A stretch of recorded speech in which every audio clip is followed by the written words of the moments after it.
berarti untuk buku akrualnya dicatat diterima dari entitas lain pada piutang pajak sebesar 35 juta.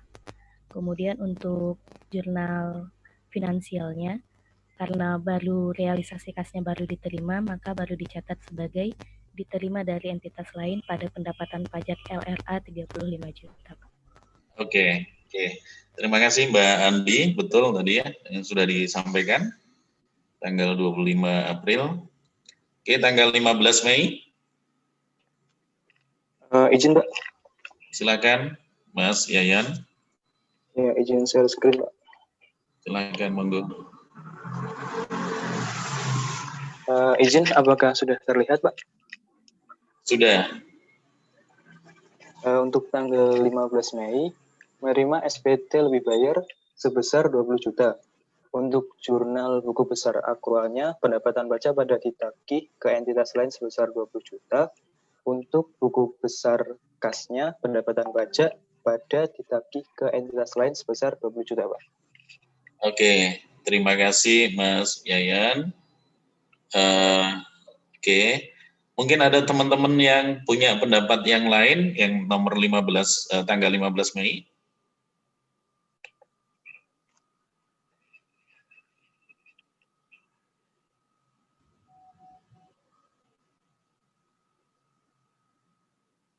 Mei, adakah pendapat lain dari teman-teman?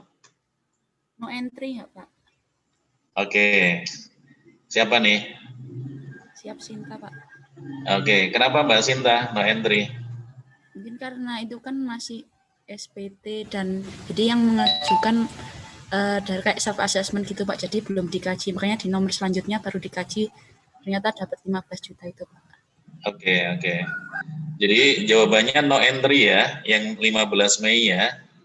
15 Mei itu no entry ya. Kenapa no entry? Ya, kenapa no entry? Tadi dijelaskan sama Mbak Sinta. Ini sifatnya masih SPT. Ya, surat pemberitahuan tahunan dari WP yang diterima oleh KPP ya, yang diterima oleh KPP. Jadi ada pemberitahuan dari WP kemudian diterima oleh KPP.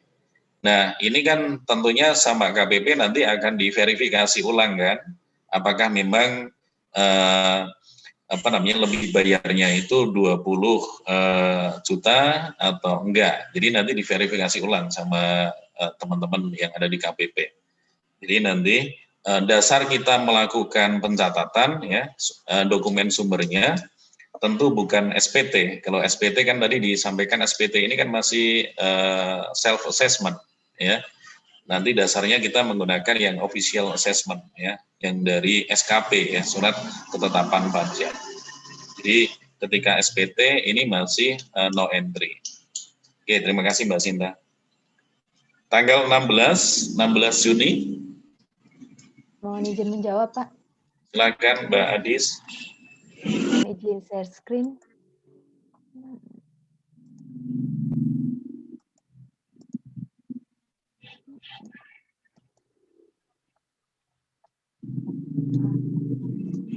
Apakah screen saya sudah terlihat, Pak? Sudah. Ya. Di sini pada tanggal 16 itu, bentar, soalnya ada tentang hasil lebih bayar, ditemukan bahwa lebih bayarnya sebesar 15 juta, Pak. Oke. Sehingga di sini jurnalnya hanya jurnal akrual karena tidak terdapat transaksi kas, yaitu pendapatan pajak LO terhadap utang pihak ketiga, Pak. Sebesar 15 juta. Ini dasarnya dari PMK 212. Terima kasih, Pak. Oke, terima kasih Mbak Adis, betul ya. Jadi ini tadi yang tanggal 15 Mei tadi, ini masih no entry. Kita baru melakukan pencatatan itu kalau sudah ada surat ketetapan pajaknya.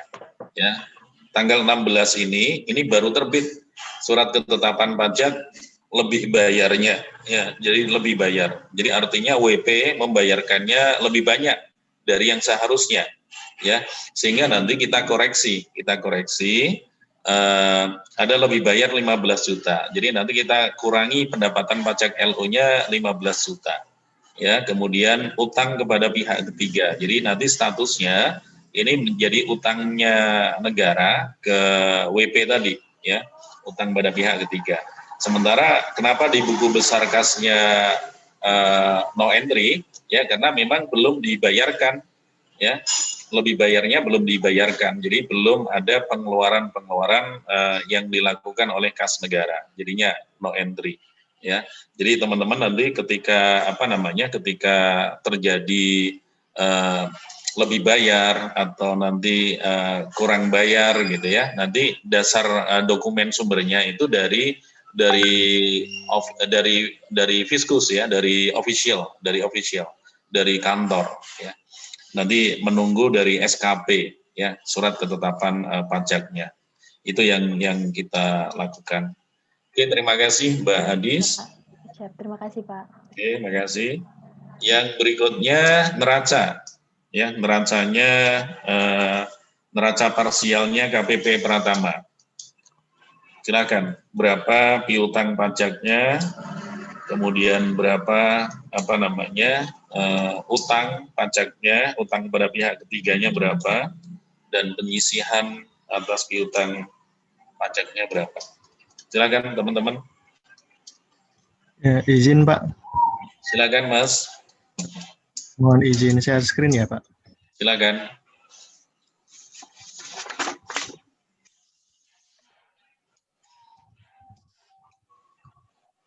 Sudah terlihat Pak? Oke, sudah. Ya, di sini saya menampilkan neraca parsial untuk KPP Pratama ABC per 31 Juni 2019. Di sini ada aset, piutang pajak sebesar 35 juta, kemudian penyisihan atas piutang pajak sebesar 15 juta, total asetnya 50 juta, kemudian di bagian kewajiban ada utang pihak ketiga sebesar 15 juta. Oke. Seperti itu Pak. Oke, terima kasih Mas Satya. Ini piutang pajaknya betul ya, ada 35 juta. Penyisihan atas piutang pajak juga betul, 15 juta. Cuma penyisihan ini harusnya mengurangi ya, bukan menambah ya. Oke. Jadi nanti mengurangi ya. Pak, terima kasih Pak.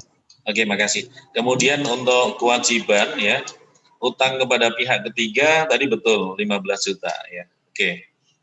Oke, terima kasih Mas Satya. Baik, teman-teman, itu kira-kira transaksi-transaksi yang terkait dengan pendapatan pajak ya, pendapatan pajak. Yang berikutnya kita ingin lanjutkan dengan transaksi-transaksi yang terkait dengan hibah. Ya, hibah yang diterima oleh instansi pemerintah, baik itu pusat ataupun di daerah. Ini kebetulan hibah yang ada di pemerintah pusat. Oke, silakan teman-teman untuk sharing pekerjaannya. Izin menjawab, Pak. Silakan Mas Arditya. Pak.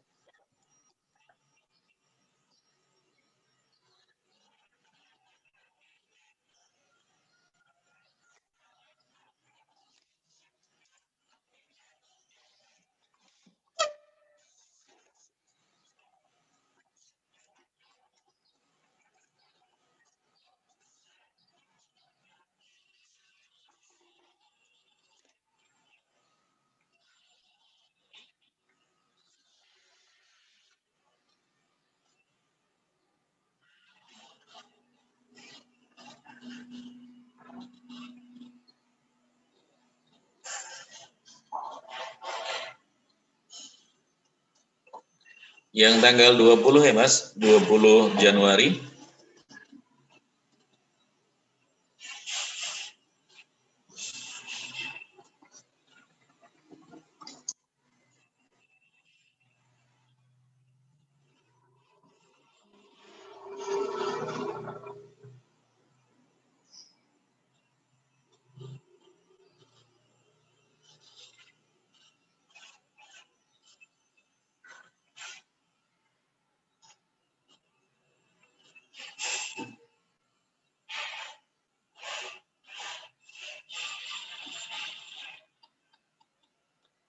Nih suaranya apakah terdengar teman-teman? Tidak, Pak. Tidak, Pak. Iya. Halo? Halo? Mas Arditya belum terdengar suaranya, Mas. Halo, Pak? Tes? Iya, iya. Apakah sudah terdengar, Pak? Oke, sudah. Baik, mungkin saya ulangi, Pak, karena belum terdengar tadi. Oke. Transaksi tanggal 20 Januari, untuk soalnya sendiri yaitu menerima bantuan berupa alat-alat kesehatan dari salah satu organisasi dunia sebesar 125 juta. Pada debitnya sendiri yaitu berupa peralatan dan mesin, karena pada soal dijelaskan bahwa itu berupa alat-alat kesehatan. Dan untuk pada jurnal kreditnya berupa hibah langsung yang belum disahkan. Itu dikarenakan yang pemberi hibah itu bukan kementerian atau lembaga pemerintah pusat, yaitu organisasi dunia. Dan untuk nominal sendiri sebesar 125 juta. Terima kasih, Pak. Oke, terima kasih. Betul ya. Betul tadi yang disampaikan sama Mas Arditya. Jadi peralatan dan mesin kita debat, hibah langsung yang belum disahkan kita kredit. Itu di jurnal atau di buku besar buku besar akrual. Di buku besar anggarannya no entry ya, no entry. Oke, yang berikutnya 24 Februari. Izin, Pak. Silakan Mbak Desak. Ya, izin share screen ya, Pak.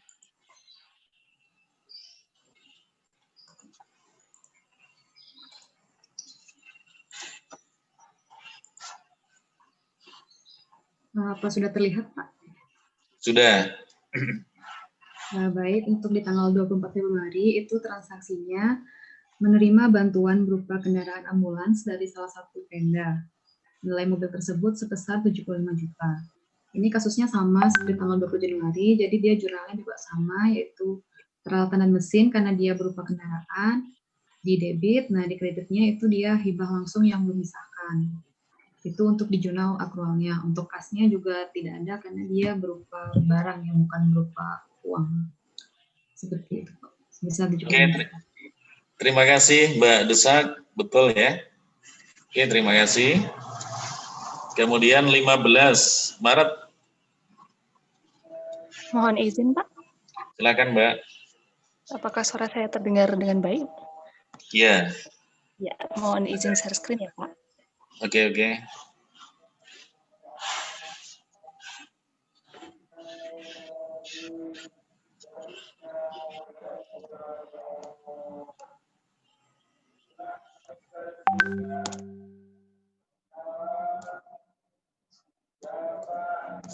Apakah sudah terlihat, Pak? Belum, Mbak. Oh, belum. Nah.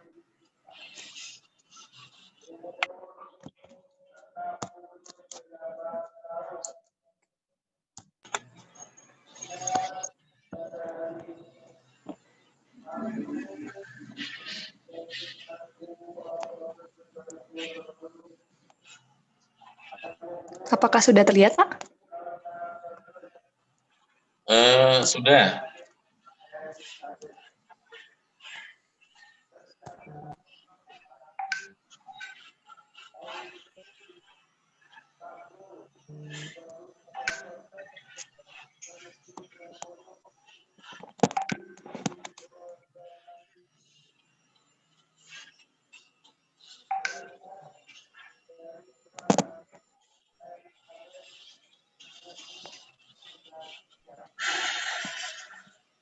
Mohon izin, Pak. Silakan, Mbak. Sudah terlihat ya, Pak ya? Iya, sudah. Oh iya, terima kasih. Selanjutnya terkait dengan pendapatan hibah tunai dan non-tunai transaksi tanggal 14 Maret, yaitu menerima bantuan berupa alat-alat kesehatan dari salah satu pemerintah daerah sebesar 55 juta. Untuk jurnalnya kita jurnal di buku besar akrual, di debit sebesar 50 juta dan di kredit sebesar 55 juta. Untuk penjelasannya sama dengan transaksi tanggal 24 Februari 2019 tadi, Pak. Terima kasih. Oke, makasih. Sekaligus tanggal 15, Mbak. Oh iya, tanggal 15 Maret menerima hibah langsung tunai dari Pemda senilai 80 juta. Transaksinya kas lainnya di KL dari hibah yang belum disahkan pada hibah langsung yang belum disahkan sebesar 80 juta, Pak. Oke, terima kasih. Terima kasih, Mbak. Jadi ini apa namanya teman-teman? Ini transaksi-transaksi ketika Kementerian Negara atau lembaga ini menerima hibah langsung ya, hibah langsung. Jadi hibah langsung tadi ada yang berupa peralatan dan mesin, kemudian ada yang berupa kas ya, berupa uang tunai ya. Nanti pencatatannya disesuaikan dengan apa yang kita terima. Jadi kalau diterima itu peralatan dan mesin, berarti kita nyatat nanti debitnya itu peralatan dan mesin. Sementara mungkin di kesempatan yang lain KL-nya menerima uang tunai, berarti nanti akan kita catat kas lainnya di Kementerian Negara atau lembaga dari hibah yang belum disahkan. Jadi ada akun ya, akun itu ya, kas lainnya di KL dari hibah yang belum disahkan. Baik. Kemudian berikutnya tanggal 20 Maret. Izin Pak. Silakan Mas. Siap. Izin share screen ya Pak ya. Oke.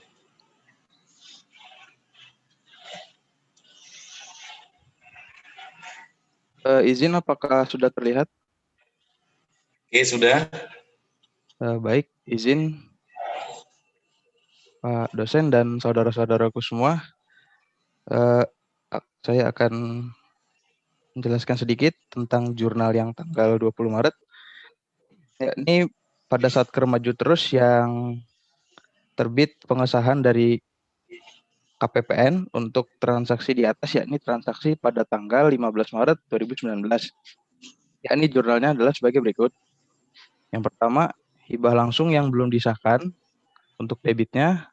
Kemudian yang kreditnya, kas lainnya di kementerian atau lembaga dari hibah yang belum disahkan sebesar 80 juta.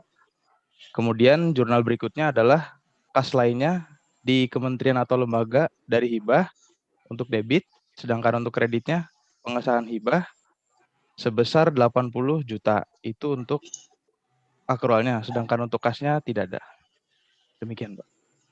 Oke, terima kasih Mas. Terima kasih Mas Azam. Mungkin ada pendapat lain dari teman-teman?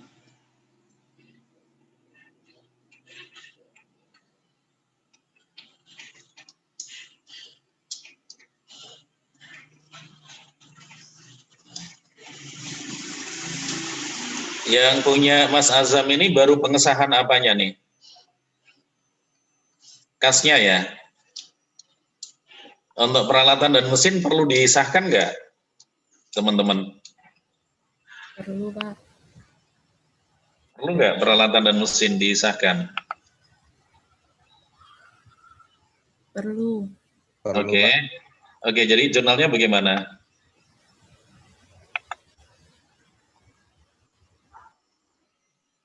Izin menjawab, Pak. Oke, silakan Mas Ali. Hibah langsung yang belum disahkan pada pengesahan hibah langsung totalnya itu 255 juta, Pak. Izin. Oke. 255 juta. Dari mana Mas 255? Dari semua peralatan dan mesin ya? Oke.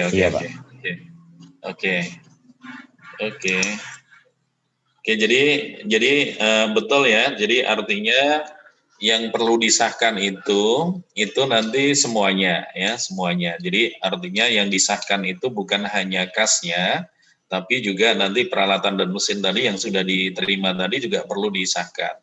Jadi yang disampaikan Mas Azam ini baru pengesahan yang kasnya. Ini betul ya, betul. Ini baru disahkan kasnya. Masih kurang pengesahan untuk peralatan dan mesinnya. Jadi tadi yang disampaikan Mas Ali tadi menambahkan untuk pengesahan peralatan dan mesin ya, peralatan dan mesin. Karena di sisi kredit itu kan sudah kita catat ya, ada hibah langsung yang belum disahkan untuk peralatan dan mesin. Jadi nanti kita sahkan ya, kita sahkan itu sekaligus. Jadi pengesahannya nanti hibah langsung yang belum disahkan itu total dari keseluruhan peralatan dan mesin yang kita terima ada 200 berapa? 25 ya. 200 sebentar. 255. Oke, 255 ya pada pengesahan hibah langsung dalam kurung ekuitas itu 255. Oke, terima kasih Mas Azam dan Mas Ali.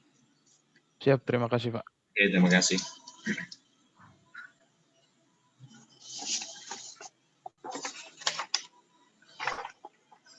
Oke, jadi itu teman-teman itu gambaran bagaimana ketika Satker ya KL itu menerima hibah. Hibahnya bisa berupa hibah uang, bisa berupa non uang ya. Dan mereka harus melakukan pengesahan ke KPPN. Nah, kalau tadi kita lihat tidak ada pengakuan untuk pendapatan hibah, ya pendapatan hibah tadi nggak ada. Ini siapa yang mencatat pendapatan hibah ya? Di Sikubahnya, Pak. Sikubah, betul. Jadi tadi kan ada pendapatan hibah yang diterima. Nah, nanti yang mencatat itu Sikubah, bukan di KL, ya, tapi nanti di Sikubah. Jadi khusus untuk pendapatan hibah nanti akan dicatat oleh Sikubah. Jadi ini pencatatannya di KL, jadi sehingga tidak perlu mencatat adanya pendapatan hibah. Jadi otomatis ketika nanti KPPN ini mengesahkan, KPPN akan menginfokan ini ke DJPPR akan mencatatnya ini sebagai satu pendapatan hibah yang diterima. Oke, baik, terima kasih. Kita lanjutkan dengan transaksi-transaksi yang terkait dengan PNBP yang ada di Satker di KL. Silakan dilanjutkan teman-teman yang lain. Silakan Mas.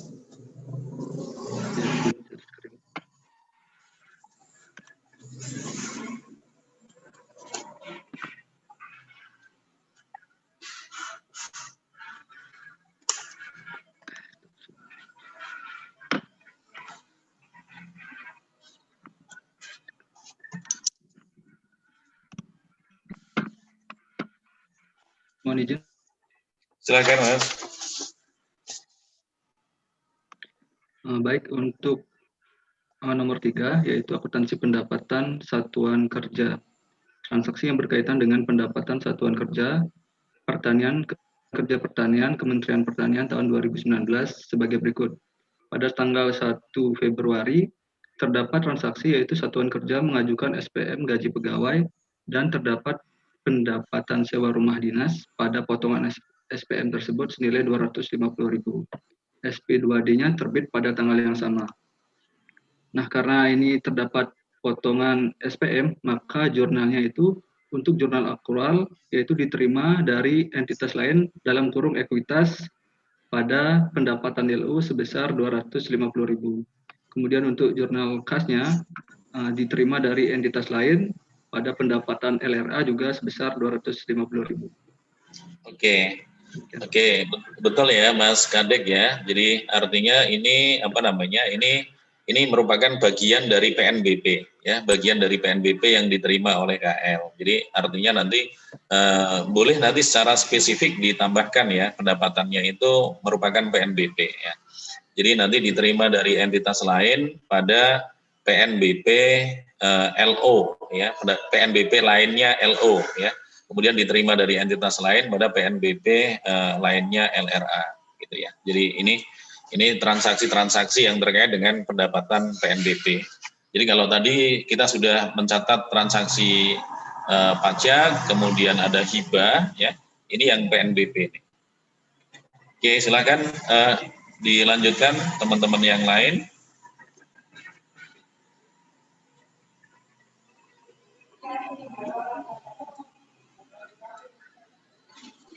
Yang tanggal 24 April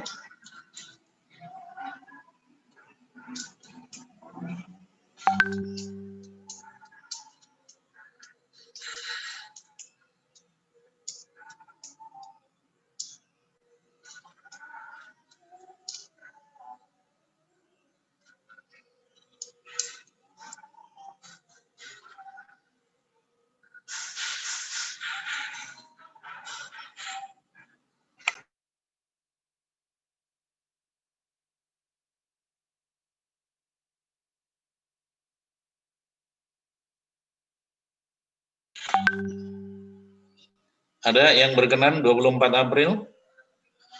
Siap, izin Pak. Oke, silakan.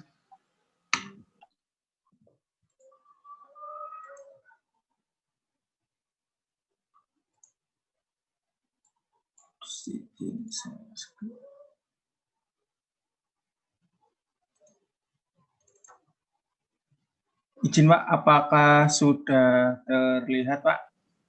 Oke, sudah Mas Galang. Untuk soal 24 April tertulis transaksinya adalah bendahara menerima setoran PNBP dari wajib pungut 2,5 juta dan memungut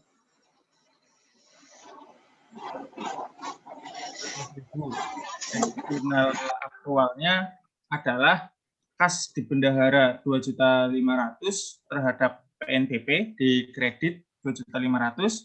Kemudian untuk yang PPh pasal 21-nya adalah kas lainnya di bendahara sebesar 750.000. Kemudian utang pajak bendahara yang belum disetor sebesar 750.000. Nah, karena ini belum ada aliran uang masuk ke kas negara, sehingga jurnal kasnya tidak ada, Pak. Oke, betul Mas. Jadi betul ya. Tinggal nanti ditambahkan kas di bendahara penerimaan gitu ya. Nanti ditambahkan kas di bendahara penerimaan, kas lainnya di bendahara penerimaan. Ya. Oke, betul. Jadi teman-teman ini apa namanya? Ketika bendahara menerima PNBP ya, bendahara menerima PNBP dan uang itu belum distorkan ke kas negara. Jadi uangnya masih ada di tangan bendahara. Ya, jadi nanti catatan apa namanya jurnalnya kas di bendahara penerimaan pada PNBP LO ini yang di buku besar akrual, kemudian kas lainnya di bendahara penerimaan pada utang pajak bendahara yang belum di store ini di buku besar akrual juga gitu ya. Nah ini di buku besar kasnya ini tentu ini no entry ya karena belum distorkan ke kas negara. Oke, terima kasih Mas Galang.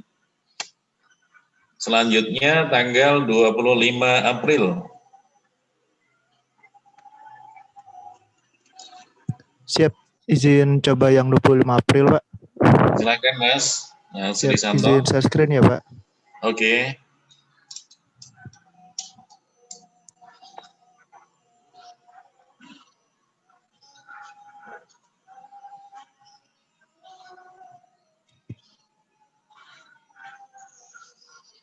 Izin Pak, untuk yang 25 April, bendahara menyetor PNBP dan pajak yang diterima tanggal 24 April ke kas negara. Untuk jurnalnya pertama ada di buku besar akrual Pak, yaitu PNBP kas di bendahara penerimaan 2.500.000. Selanjutnya ada diterima dari tetes lain, ekuitas dan PNBP juga 2.500.000. Dan untuk PPh-nya uang di bendahara utang pajak di bendahara belum setor 750 terhadap kas lainnya di bendahara 750. Nah, untuk buku besar kasnya Pak, cuma ada satu, yaitu yang diterima dari tetes lain terhadap PNBP di 1.500.000 Pak. Oke. Jadi yang tanggal 25 April, sebentar Mas. Oh, siap. Oke, yang tadi 25 April PNBP pada kas di bendahara. Ini berapa penerimaan, nih Mas? Pak. 2.500.000 Pak. 2.500.000.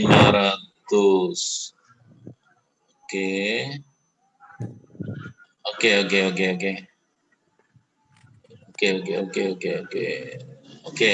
Nah, ini transaksinya kenapa bisa seperti ini, Mas? Kalau saya kemarin itu Pak ngikut di PPT, jadi saya panutannya yang ini Pak. Oke, yang mana Mas? Yang ini Pak. Oke. PNBP penghutang telah di store. Oke, jurnal balik. Oke, betul. Jadi ini yang tadi ya. Jadi artinya ini boleh menggunakan pendekatan ini ya. Boleh juga pendekatannya langsung tadi ya, langsung. Jadi karena kalau pendekatan ini yang ada di dalam PMK memang PMK 212 2019 dan ini yang sesuai dengan yang ada di apa namanya? Yang ada di Sakti ya. Sakti memang seperti ini ya, Sakti memang seperti ini. Oke. Jadi ini menyesuaikan dengan jurnal-jurnal yang ada di dalam Sakti ya, di dalam Sakti. Tapi bagi teman-teman yang mau langsung itu juga boleh ya, yang langsung juga boleh. Jadi kalau langsung tidak perlu membalik jurnal ini, tapi langsung berarti tadi ada misalnya utang pajak bendahara yang belum di-store itu kita debit 750 diterima dari entitas lain, kemudian ada 2.500.000 gitu ya. Kemudian kas di bendahara penerimaan kita kredit 2.500.000, kas lainnya di bendahara penerimaan itu 750. Walaupun nanti apa namanya secara hitung-hitungan manual tetap akan sama ya, tetap akan sama hasilnya. Cuma memang yang ini itu memang apa namanya prosedur yang harus dilakukan ketika di Sakti seperti ini. Oke, terima kasih Mas siapa tadi Mas Aulia ya.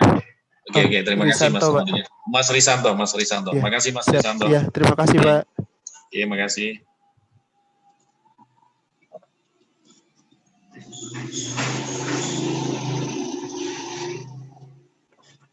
Oke, silakan yang lain, teman-teman yang lain. Tanggal 1 bulan Mei.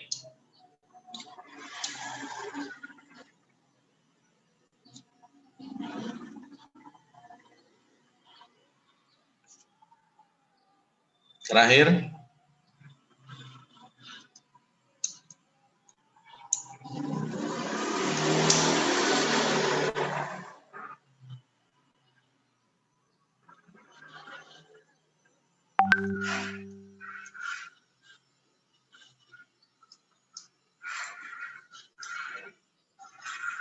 Izin Pak. Silakan Mas. Iya. Oke, silakan.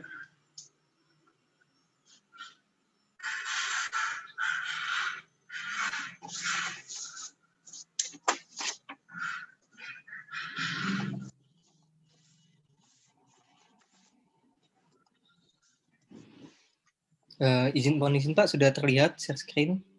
Sudah Mas. Oh ya. Jadi untuk tanggal jurnal 1 Mei, pendapatan PNBP 24 April seharusnya sebesar 2.200.000. Untuk jurnal akrualnya PNBP pada ditagihkan ke entitas lain sebesar 300.000 Pak. Lalu dengan asumsi dengan PPT yang tadi dari Saudara Risanto, artinya menggunakan kasnya menggunakan yang sama Pak, jurnal yang sama. Oke, jadi betul ya, betul ini. Jadi artinya dikurangi, PNBP-nya dikurangi karena ternyata apa namanya seharusnya itu 2.200.000 ya. Ada kelebihan, kemudian kelebihan itu dikembalikan. Jadi mengurangi PNBP baik itu PNBP LO dan PNBP LRA. Jadi nanti teman-teman untuk di buku besar akrualnya PNBP LO pada dekel ya, pada ditagihkan ke entitas lain 300.000.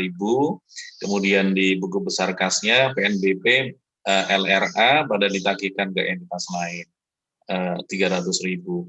Oke, makasih Mas Galan. Izin bertanya Pak. Oke, silakan Mbak. Itu tadi ada kata-kata ditagihkan, kelebihan sudah dikembalikan itu maksudnya gimana Pak? Oke. Jadi ada kelebihan pembayaran sebanyak 300.000 ya, 300.000 itu kan kemudian dikembalikan ke yang berhak. Jadi ketika dikembalikan yang ke berhak tadi, itu kan berarti ada pengeluaran uang yang dikeluarkan dari kas negara. Ya, ada pengeluaran uang yang dikeluarkan dari kas negara. Jadi kalau ada uang yang masuk ke kas negara, kita menggunakan diterima dari entitas lain. Ya, ada uang yang masuk ke kas negara. Kita menggunakan diterima dari entitas lain. Kalau nanti ada uang yang keluar dari kas negara, kita menggunakan ditagihkan ke entitas lain. Jadi ini merupakan akun akun yang sudah kita kenal selama ini kan akun transaksi antar entitas. Transaksi antar entitas, akun resiprokal gitu ya. Jadi Jadi artinya ketika dikembalikan otomatis PNBP-nya akan berkurang, ya berkurang. Kemudian kasnya kan akan berkurang, kas yang ada di kas negara kan akan berkurang nih. Nah, kas yang ada di kas negara itu kita mencatatnya, ya. Satker ini mencatatnya, Satker Pertanian nanti akan mencatatnya sebagai dekel, ditagihkan ke entitas lain. Gitu, Mbak Sinta. Bisa dipahami mudah-mudahan. Bisa dipahami, Mbak?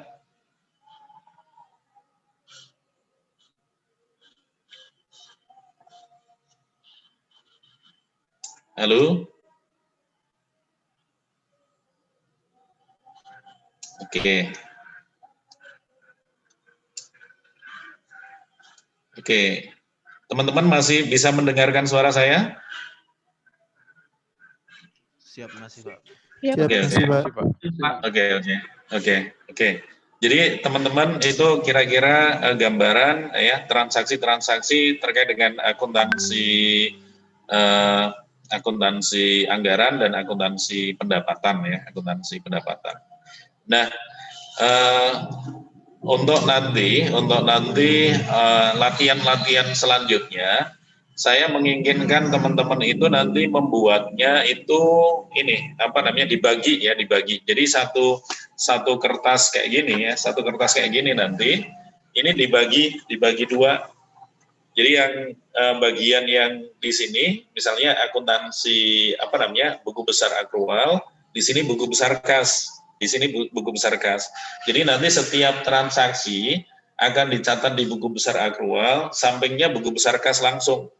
Kalau tadi kan ada beberapa teman-teman mencatatnya kadang di bawahnya gitu ya. Itu bagi saya nanti kesulitan untuk ngoreksi. Saya lebih mudah ngoreksinya itu transaksinya apa, catat di buku besar akrual seperti apa, nanti samping kirinya buku besar kasnya seperti apa, itu lebih memudahkan. Mungkin bagi teman-teman juga lebih memudahkan ketika nanti kalian teman-teman nanti akan mengoreksi sudah benar belum sih yang saya kerjakan gitu ya. Jadi itu nanti bagi teman-teman dibagi dua, yang sebelah kiri nanti buku besar akrual, sebelah kanan buku besar kas. Jadi satu transaksi langsung sebelah kirinya apa, sebelah kanannya apa. Itu akan memudahkan saya. Oke, baik. Sekarang kita masuk ke materi yang baru ya, yaitu akuntansi pendapatan, akuntansi belanja dan juga beban. Untuk kelompok 3 yang mau presentasi, sudah siapkah?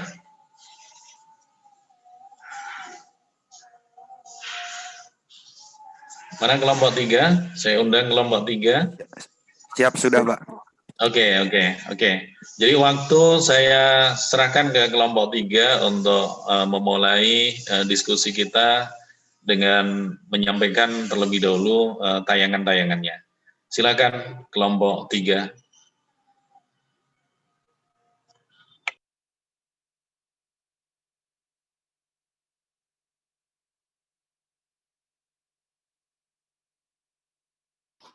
Mohon izin, Pak.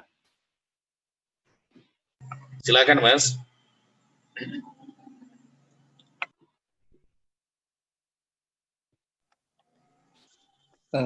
Apakah sudah terlihat, Pak? Sudah. Assalamualaikum warahmatullahi wabarakatuh. Waalaikumsalam warahmatullahi wabarakatuh. Kami kelompok 3 untuk akuntansi pemerintah akan membahas tentang akuntansi belanja, beban, dan transfer.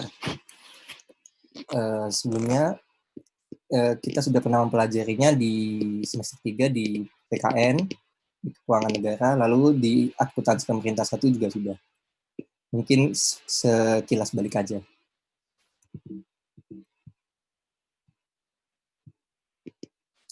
Dasar hukumnya untuk yang kita gunakan ini ada PMK 225 tahun 2019 tentang kebijakan akuntansi pemerintah pusat, PMK 212 tahun 2019, PMK 225 tahun 2016, PMK 83 tahun 2018, dan Kedirjen Perbendaharaan nomor 311 tahun 2014.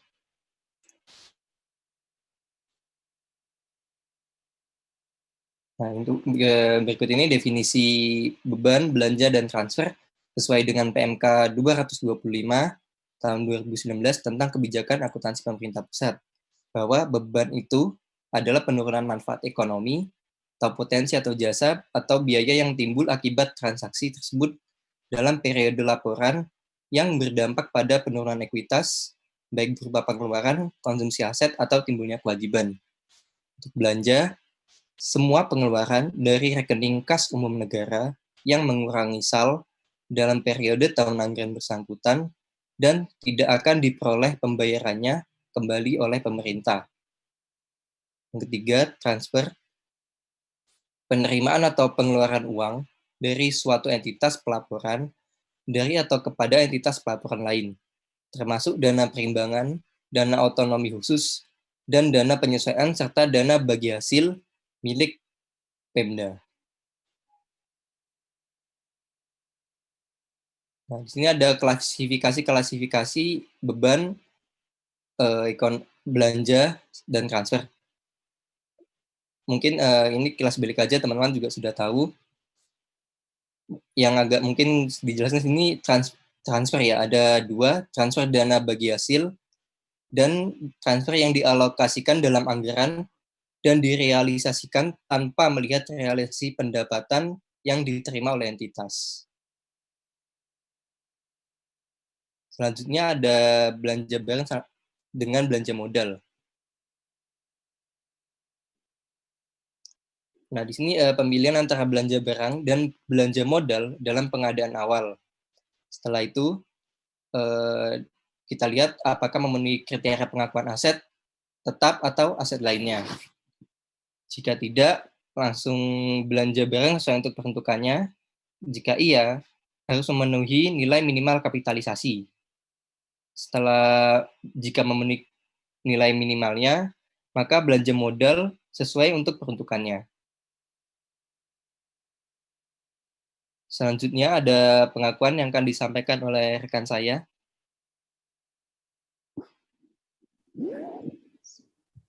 Izin Bapak dan rekan-rekan semuanya, sekarang saya akan mempresentasikan mengenai pengakuan dari beban, belanja, dan transfer. Next, Bang. Oke. Nah, yang pertama pengakuan dari beban. Beban dapat kita akui ketika terjadinya hal-hal berikut ini. Yang pertama, dari terjadinya penurunan manfaat ekonomi atau jasa. Misalnya ada penurunan nilai aset sehubungan dengan penggunaan aset bersangkutan atau berlalunya waktu. Contohnya itu ada penyusutan aset tetap, amortisasi aset tidak berwujud, dan pengisian piutang. Yang kedua, ketika terjadi konsumsi aset. Misalnya pengeluaran kas kepada pihak lain yang tidak didahului timbulnya kewajiban. Dan atau konsumsi aset non-kas dalam kegiatan operasional pemerintah. Contohnya ada pembayaran gaji, pembayaran perjalanan dinas, subsidi, dan penggunaan persediaan. Nah, yang terakhir ketika timbulnya kewajiban, misalnya ada penerimaan manfaat ekonomi dari pihak lain yang belum dibayarkan atau akibat perjanjian dengan pihak lain ataupun karena ketentuan peraturan perundang-undangan. Contohnya ketika muncul tagihan rekening telepon dan rekening listrik yang belum dibayar pemerintah, maka kita dapat mengakui tagihan tersebut sebagai beban. Next. Oke, selanjutnya pengakuan belanja. Belanja dapat kita akui pada saat terjadinya pengeluaran dari rekening kas umum negara atau pengesahan dari BUN atau kuasa BUN. Nah, mekanisme pengakuan belanja dapat kita lihat dari dua mekanisme, yaitu ada FP2DLS atau pembayaran langsung. Jadi dari KPPN akan langsung membayarkan ke penerima manfaat. Atau juga bisa dari SP2DGU, yaitu melalui uang persediaan. Nah, Ketika ada belanja yang berlebih, maka pengembalian belanja atas belanja tahun anggaran berjalan diakui sebagai pengurang belanja tahun anggaran berjalan. Sedangkan pengembalian belanja atas belanja pada tahun anggaran sebelumnya kita akui sebagai pendapatan lain-lain atau PLA. Next. Pengakuan transfer. Transfer dapat kita akui ketika saat terjadi pengeluaran dari kas negara atau terbit dokumen pengeluaran yang sah, yaitu SPM atau SP2D. Next, Bang. Kita lanjut ke pengukuran dari beban belanja dan transfer. Pertama, pengukuran dari beban pegawai. Beban pegawai kita ukur dan kita catat sebesar resum tagihan belanja pegawai dan atau tagihan kewajiban pembayaran belanja pegawai berdasarkan dokumen kepegawaian, bisa berupa daftar gaji, peraturan perundang-undangan, dan dokumen lain yang telah disetujui KPA atau PPK. Oh, belum yang terbaru.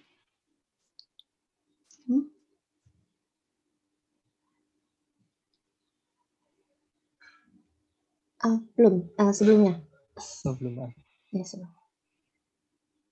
Kemudian beban persediaan kita ukur dan kita catat sebesar pemakaian persediaan berdasarkan transaksi mutasi keluar penggunaan persediaan. Kemudian pada akhir tahun beban persediaan akan kita sesuaikan berdasarkan inventarisasi fisik jika ada perbedaan antara fisik dengan pencatatan persediaan. Selanjutnya beban barang dan jasa kita catat sebesar resum tagihan belanja barang dan jasa dan juga tagihan kewajiban pembayaran belanja barang dan jasa. Maaf Iren, izin interupsi dulu. Ada pergantian PowerPoint sebentar ya Pak. Izin Mbak. Silakan.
Izin Pak, apa sudah kelihatan ya Pak slide-nya?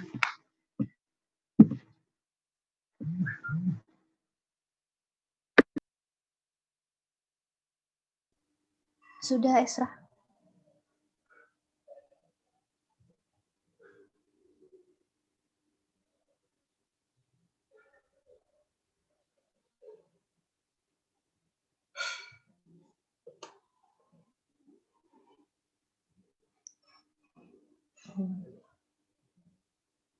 Oke, baik teman-teman kita lanjut ya.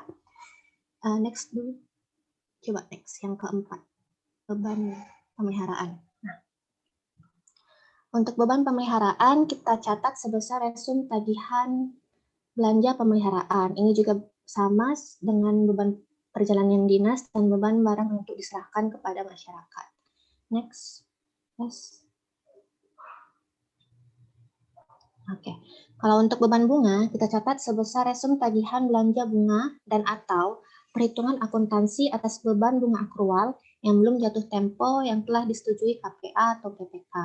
Untuk beban subsidi, beban hibah, next Esra. Untuk beban subsidi, dan beban saat bansos, kita juga catat sebesar resum tagihan belanja masing-masing dan atau tagihan kewajiban pembayaran masing-masing.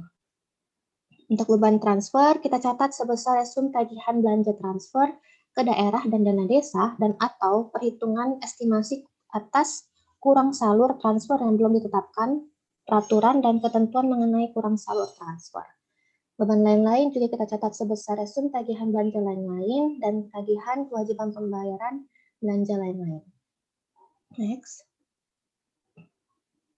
Nah, untuk yang terakhir ini, beban penyusutan dan amortisasi kita catat sebesar perhitungan akuntansi atas melakukan pelakuan penyusutan masing-masing jenis aset kecuali aset tanah dan amortisasi aset untuk aset yang tidak berwujud. Kalau beban penyisihan piutang, kita catat sebesar perhitungan akuntansi atas pelakuan penyisihan piutang tidak tertagih dengan memperhatikan kualitas piutang. Next.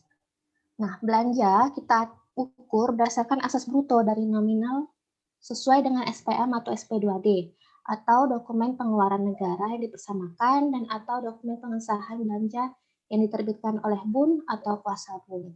Nah, asas bruto ini adalah ketika kita membayar belanja pegawai misalnya dan terdapat juga potongan TGR, maka yang kita catat adalah nilai belanja sebelum dilakukan pemotongan tersebut. Itu adalah asas bruto. Untuk pengukuran dari transfer sama seperti belanja, didasarkan pada nilai nominal yang tercantum dalam dokumen sumber, pengeluaran yang sah, dan juga diakui sebesar nilai bruto.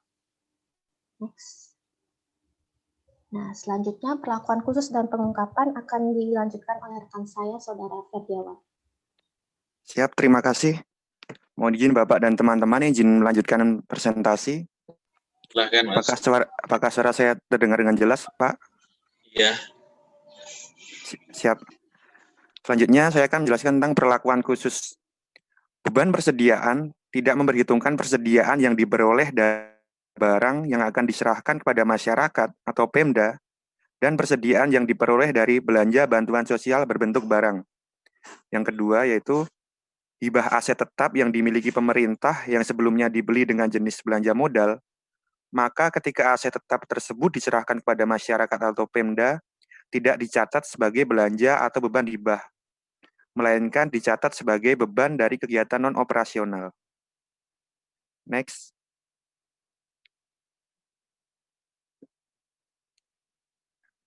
Next. Baik, selanjutnya yaitu terkait penyajian dan pengungkapan. Yang pertama yaitu penyajian dan pengungkapan untuk beban. Beban disajikan dalam laporan operasional entitas akuntansi atau pelaporan. Penjelasan secara sistematis mengenai rincian, analisis, dan informasi lainnya yang bersifat material harus diungkapkan dalam catatan atas laporan keuangan, sehingga menghasilkan informasi yang andal dan relevan. Berikut di sebelah kanan adalah ilustrasi penyajian beban pada LO atau contoh formatnya.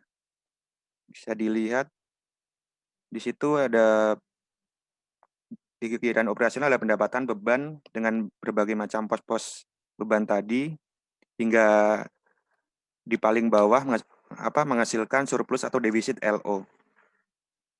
Next. Selanjutnya yaitu penyajian dan pengungkapan untuk belanja. Belanja disajikan dan diungkapkan di dalam yang pertama adalah laporan realisasi anggaran sebagai pengeluaran negara. Yang kedua, belanja itu disajikan dan diungkapkan dalam laporan arus kas keluar kategori aktivitas operasi. Yang ketiga, belanja disajikan dan diungkapkan dalam laporan arus kas keluar kategori aktivitas investasi. Dan yang terakhir, belanja disajikan dan diungkapkan dalam catatan atas laporan keuangan untuk memudahkan pengguna mendapatkan informasi. Bisa dilihat untuk contoh formatnya yang ada di sebelah kanan, belanja adalah contoh belanja pada laporan realisasi anggaran. Di sini belanja ada pos belanja operasi, yang di bawahnya ada sub-sub pos, dan ada belanja modal. Bisa dilihat ilustrasi atau contoh format di layar. Next. Selanjutnya yaitu penyajian dan pengungkapan untuk transfer. Transfer keluar disajikan sebagai berikut. Yang pertama, laporan realisasi anggaran sebagai pengeluaran negara. Yang kedua, laporan arus kas yang dimasukkan dalam kategori arus kas keluar dari aktivitas operasi. Dan yang ketiga, caratan atas laporan keuangan. Untuk ilustrasi penyajian transfer pada LRA bisa dilihat contoh ilustrasinya pada gambar berikut ini.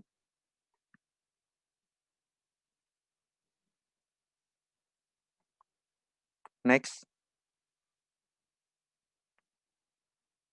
Nah, baik. Selanjutnya akan dilanjutkan terkait pencatatan belanja operasional dan belanja modal oleh rekan saya, yaitu Saudari Esra. Silakan. Terima kasih Bang. Izin Bapak dan rekan-rekan, kita akan masuk mengenai pencatatan belanja operasional dan belanja modal. Kalau dari judulnya kita udah bisa ngebayangin ya, kalau untuk belanja modal kan pasti yang masa manfaatnya itu lebih panjang dibanding dengan belanja operasional. Nah, apa sih bedanya? Yang pertama kita mau lihat dulu terkait jenis belanja pemerintah. Nah, di sini ada jenis belanja pemerintah itu dua, expendable dan intracomptable. Kalau yang expendable namanya aja udah expendable, berarti kita bisa langsung membebankan gitu. Dan sifatnya itu tidak menambah nilai aset BMN. Nah, itu contohnya belanja pegawai, belanja barang, dan sebagainya. Nah, sedangkan intracomptable, dia itu yang sifatnya menambah nilai aset BMN-nya. Seperti belanja modal, belanja barang persediaan, belanja bantuan sosial, dan yang belanja bantuan sosial yang menghasilkan BMN. Nah, untuk jurnal transaksinya, kita lihat bagian ini, jadi beban belanja itu kan dibagi atas dua, yang beban belanja operasional dan belanja modal. Nah, si beban belanja operasional ini ternyata berdasarkan aturan Direktur APK tahun 2015 itu dibagi dua lagi. Jadi ada yang belanja yang tidak menghasilkan persediaan, ada yang menghasilkan persediaan. Nah, apa sih bedanya? Padahal kan kita ini kan pemerintah ya, bukan dagang yang barang menghasilkan barang lagi. Nah, ternyata kalau dari segi bentuk, itu nggak ada bedanya. Persediaan dari belanja yang tidak menghasilkan persediaan dengan belanja yang menghasilkan persediaan itu bentuknya sama. Nah, cuman yang membedakan itu adalah niatnya. Jadi niatnya kita belanja itu apa? Gitu. Kalau untuk yang tidak menghasilkan persediaan, ini itu kita belanja, tapi bukan yang sifatnya untuk continue, bukan yang sifatnya untuk digunakan dalam berbagai aktivitas. Sedangkan yang menghasilkan persediaan, kita bisa menggunakannya barang ini untuk beberapa kegiatan gitu. Kalau supaya kita gampang membayangkannya, contohnya itu starter kit seminar. Kalau misalnya starter kit seminar, ambil contohnya lagi tote bag. Nah, misalnya kita kantor saya Kanwil DJP Sumatera Barat dan Jambi, kita kan bagian humasnya pasti menyediakan starter kit tote bag ini untuk setahun anggaran karena kita punya banyak kegiatan, perjanjian dengan instansi lain, perpisahan bahkan. Jadi kita butuh banyak stok tote bag. Nah, sementara ada acara-acara tertentu yang butuh tote bag dengan spesifikasi khusus, misalnya acara spektakuler 2020. Nah, kita kan butuh tote bag ini dengan tulisan spektakuler 2020. Artinya, setelah nanti spektakuler ini selesai, si tote bag ini nggak bisa dipakai lagi.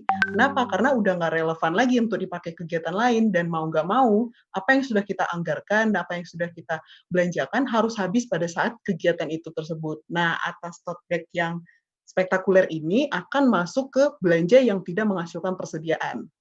Gitu. Jadi yang untuk tote bag yang untuk setahun setahun berjalan anggaran itu masuk ke menghasilkan persediaan karena bisa dipakai untuk berbagai macam kegiatan dan continue sifatnya.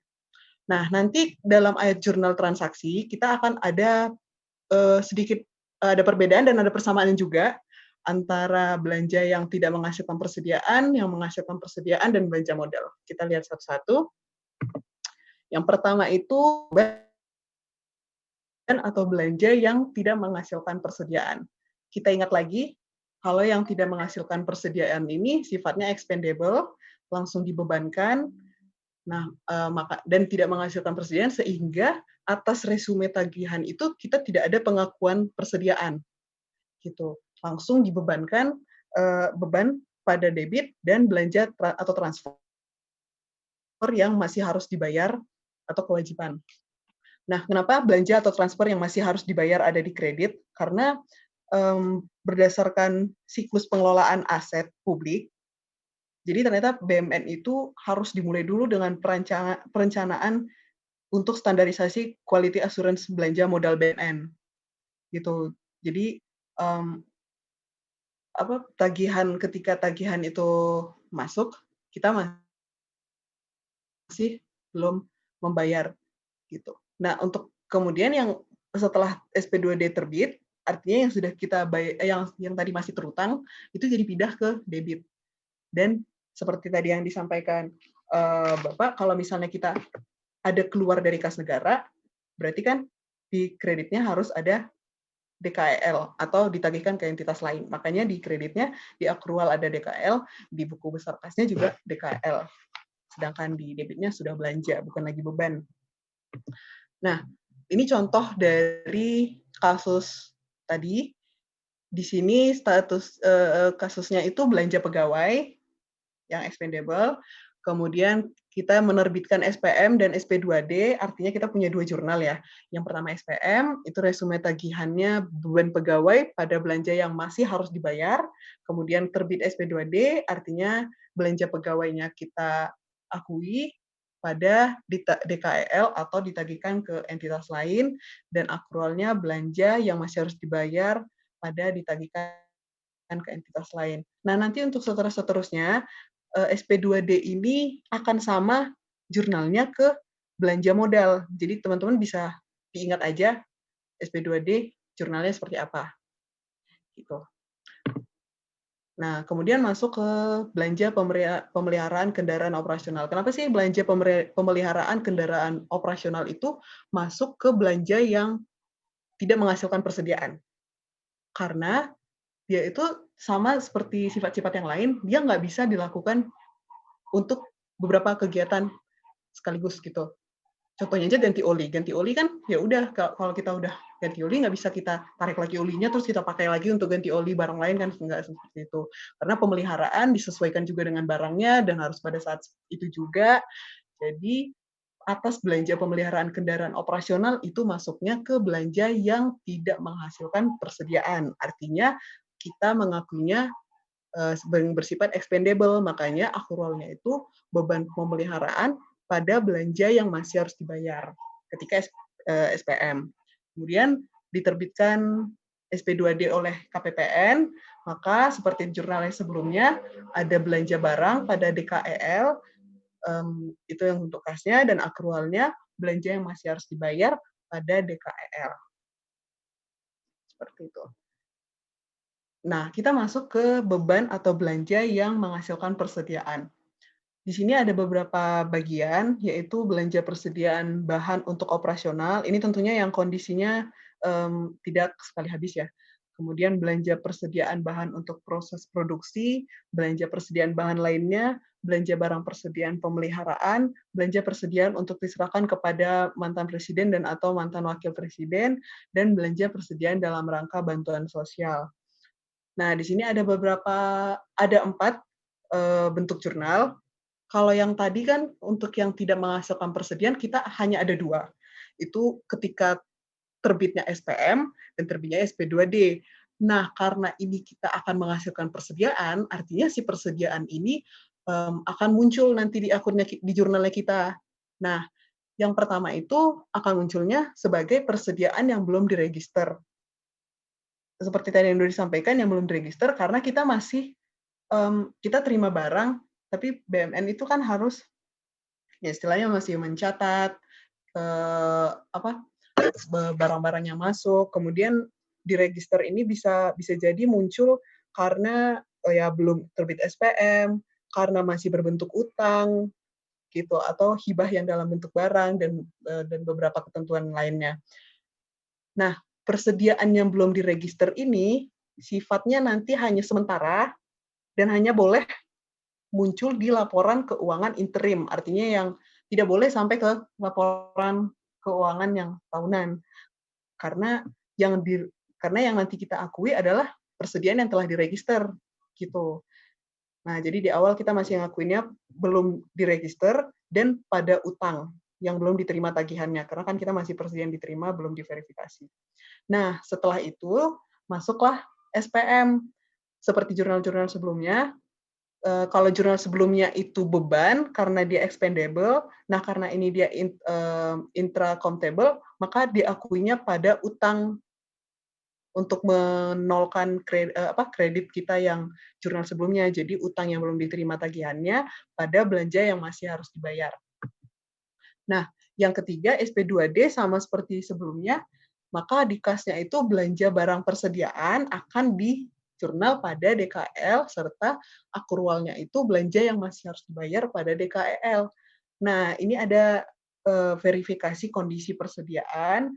Tadi persediaan yang belum kita register, akhirnya sudah kita register karena sudah ada juga SPM, sudah terbit juga SP2D, akhirnya kita kreditkan dan kita akuilah persediaan gitu. Makanya belanjanya sekarang sudah menghasilkan persediaan. Nah, ini contoh soalnya. Satuan Kerja ABC membeli barang persediaan berupa kertas A4 sebanyak 100 rim, seharga 4 juta, barang sudah diterima. Oke, barang sudah diterima, berarti kita jurnal 1, kemudian diterbitkan SPM, jurnal kedua, dan SP2D sejumlah tersebut.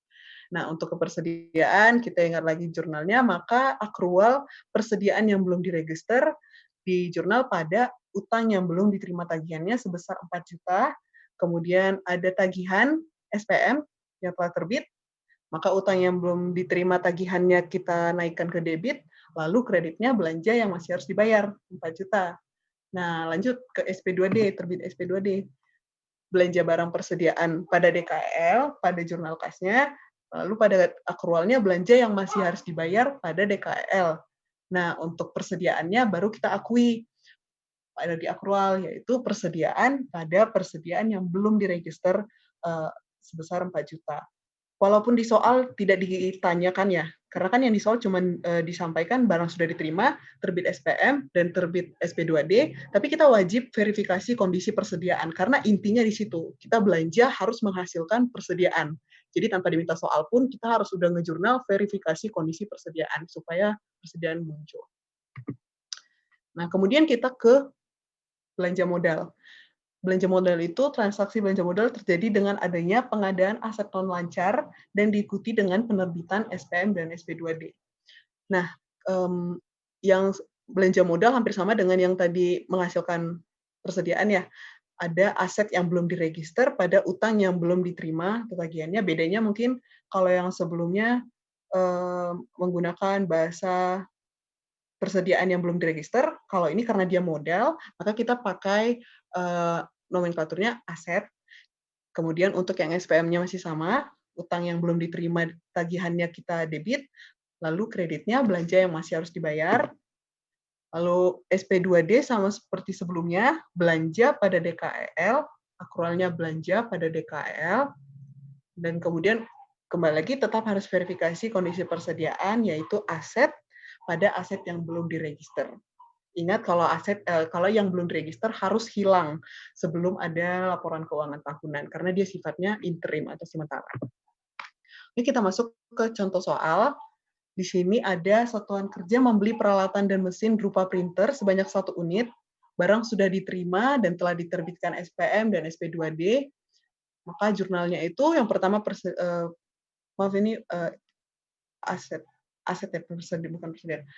asetnya berupa peralatan dan mesin yang belum diregister pada utang yang belum diterima tagihannya.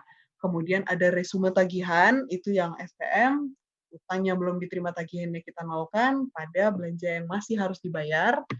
Kemudian ada SP2D, jurnalnya pada kelas itu belanja modal, pada DKEL, dan akrual belanja yang masih harus dibayar pada DKEL. Dan jangan lupa kita harus verifikasi kondisi asetnya agar asetnya yaitu peralatan dan mesin pada peralatan dan mesin yang belum diregister. Seperti itu. Nah, ini ada tambahan lagi mengenai akuntansi belanja oleh kuasa bun, di mana transaksi belanja oleh kuasa bun saat penerbitan SP2D GU atau SP2DLS. Yang pertama itu ada transaksi belanja expendable oleh kuasa bun saat penerbitan SP2DLS atau SPMGU. Kemudian yang kedua ada transaksi belanja intracomptable oleh kuasa bun saat penerbitan SP2DLS atau SPMGU. Teman-teman boleh melihat jurnalnya.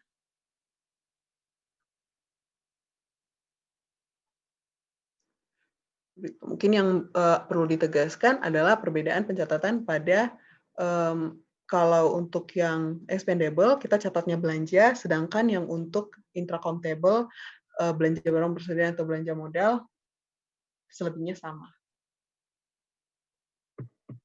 Baik, demikian dari saya. Mungkin akan pencatatan transaksi UP akan dilanjutkan oleh rekan saya, Bang Dimi. Apakah suara saya bisa didengar? Halo, tes. Bisa, Mas. Bisa. Oh, siap. Siap, terima kasih, Pak.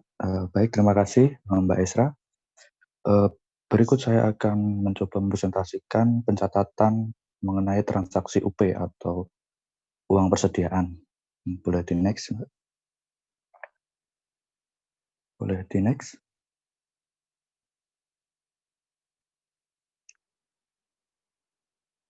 Ya.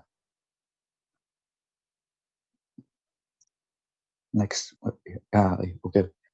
Baik, yang pertama ini mengenai transaksi uang persediaan itu dimulai dari tentunya penyediaan uang persediaan atau pembentukan uang persediaan atau tambahan uang persediaan. Nah, ini diawali dengan pengajuan SPM UP atau TUP ke KPPN. Nah, untuk jurnal yang dibuat adalah sebagai berikut. Yang pertama ini di buku besar akrual, di sebelah debit ada pengeluaran transito UP atau TUP, kemudian kreditnya ada pengeluaran transito UP atau TUP, YMH dibayar di kredit. Nah, YMH ini artinya yang masih harus dibayar. Kemudian di bawahnya lagi ini ada piutang dari UP yang akan diterima di sisi debit. Kemudian sisi kreditnya itu ada pengeluaran transito UP atau TUP. Untuk buku besar kasca ini masih no entries karena ini masih pengajuan SPM. Artinya SPM ini belum diterbitkan SP2D.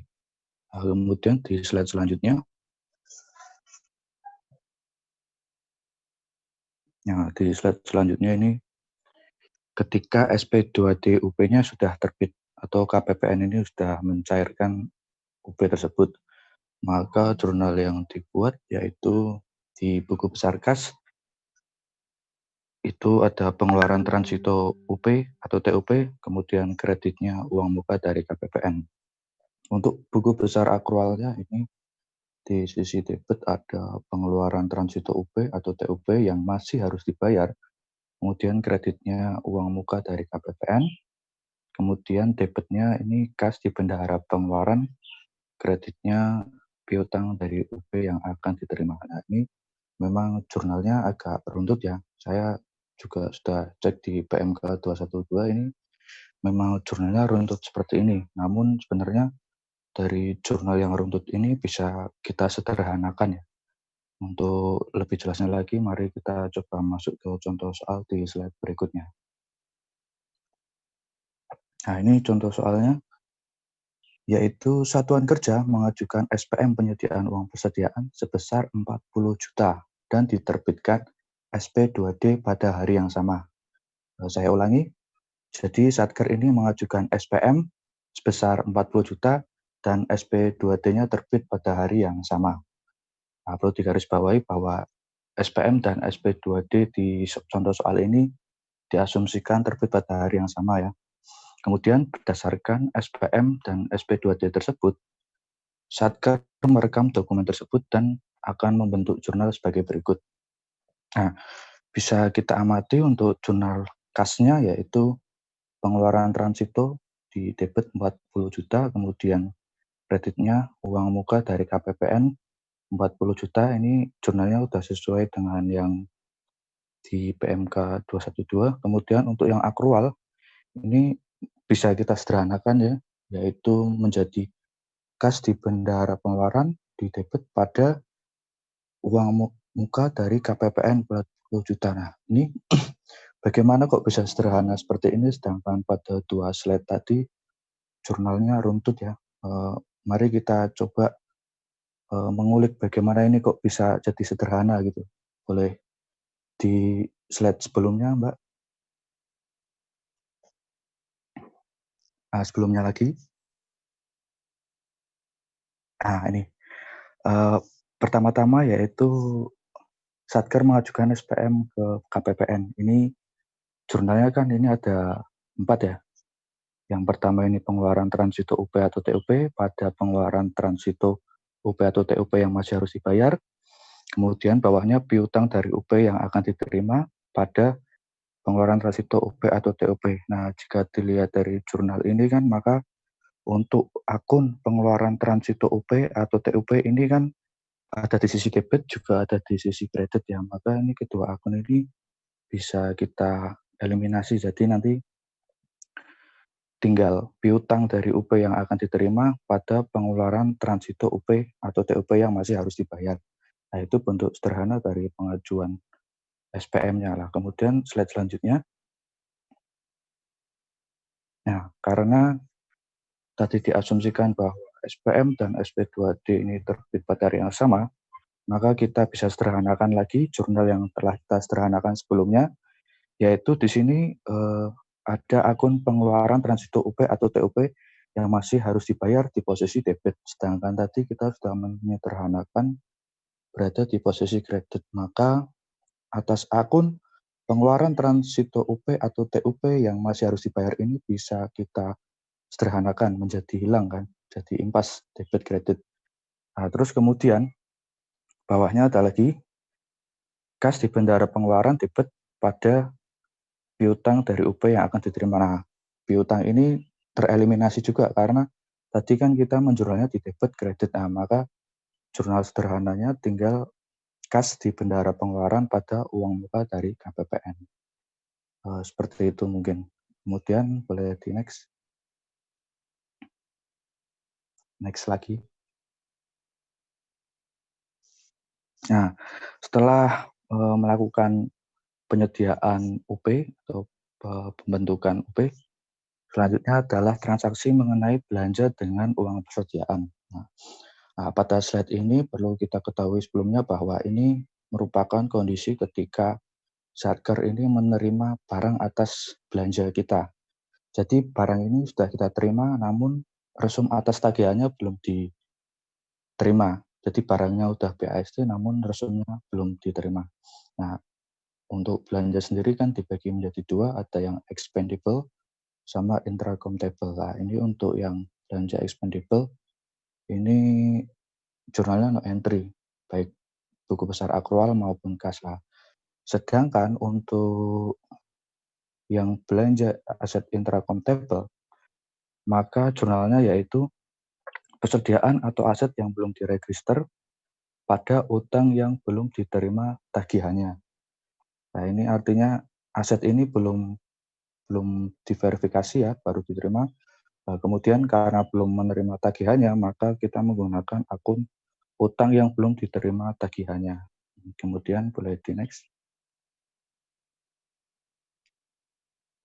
Nah, ini slide ini kondisi ketika resum tagihan tadi sudah muncul, maka jurnalnya adalah sebagai berikut. Untuk yang expendable, maka dia akan menjurnal di buku besar akrual, yaitu beban sesuai dengan belanjanya, beban apa misalkan, di debit, kemudian kreditnya belanja barang yang masih harus dibayar. Buku besar kasnya masih no entry karena ini baru muncul tagihannya. Kemudian untuk yang belanja intracomptable, ini jurnalnya menjadi utang yang belum diterima tagihannya. Ini yang tadinya di posisi kredit, di sini kita ganti posisinya di debit, kemudian kreditnya adalah belanja barang yang masih harus dibayar. Nah, kemudian ketika SP2D GUP-nya terbit, maka jurnalnya akan menjadi seperti yang di bawah ini, yaitu belanja barang yang masih harus dibayar di debit, terus kreditnya ini ditagihkan ke entitas lain. buku besar kasnya juga sama, belanja di debit, kreditnya juga ditagihkan ke entitas lain. Kemudian boleh kita lihat ke contoh soalnya saja di next, Mbak.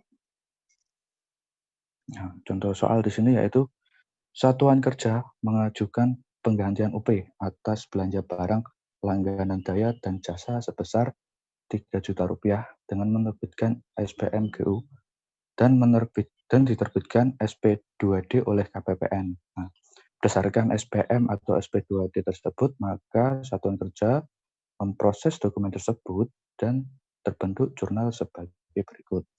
Nah, ini dibagi menjadi 2 tahap. Yang pertama yaitu tahap pengajuan SPM atau SPP penggantian GUP, kemudian yaitu jurnal ketika SP2D GUP ini terbit. Nah, untuk tahap pengajuan, jurnalnya yang di atas yaitu buku besar akrualnya yaitu beban barang dan jasa debit 3 juta, kemudian pada belanja barang yang masih harus dibayar kredit 3 juta. Nah, kemudian ketika KPPN menerbitkan SP2D GUP, maka jurnalnya adalah sebagai berikut yang di bawah ini. Buku besar akrualnya menjadi belanja barang yang masih harus dibayar debit 3 juta, kemudian pada ditagihkan ke entitas lain kredit sebesar 3 juta, kemudian di buku besar kasnya yaitu belanja barang debit 3 juta, kemudian pada ditagihkan ke entitas lain kredit 3 juta. Nah, kemudian selanjutnya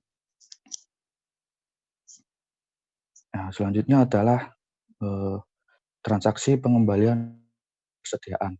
Transaksi pengembalian uang persediaan ini terjadi biasanya dengan penerbitan SPM GU nihil atau ganti uang persediaan nihil dan juga PTUP, yaitu pertanggungjawaban uang persediaan. Atau bisa juga dengan menyetor kembali sisa UP atau TUP ke kas negara.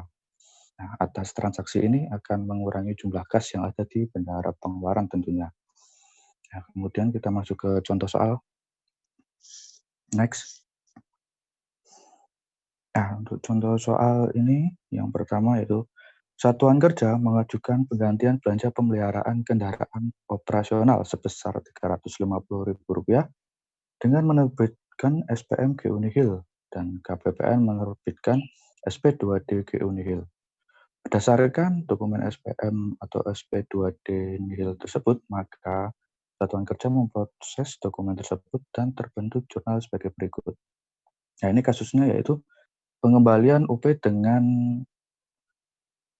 SPP GU nihil. Nah, jurnalnya maka di buku besar akrualnya yaitu beban pemeliharaan debit 350.000, pada belanja yang masih harus dibayar kredit 350.000, kemudian debitnya utang pada pihak ketiga lainnya 350.000, kreditnya penerimaan pengembalian uang persediaan dana rupiah 350.000, kemudian debitnya lagi penerimaan pengembalian uang persediaan dana rupiah 350.000, kreditnya pengeluaran transito yang masih harus dibayar. Nah, ini agak runtut juga sih sebenarnya. Sebenarnya masih belajar juga saya, Pak. Mungkin nanti boleh ditambahkan penjelasan ya, Pak. Saya juga agak kurang jelas juga yang di sini. Kemudian ini untuk buku besar kasnya masih no entry. Nah, kemudian di slide selanjutnya ini ketika SP2D-nya terbit di slide next, Mbak.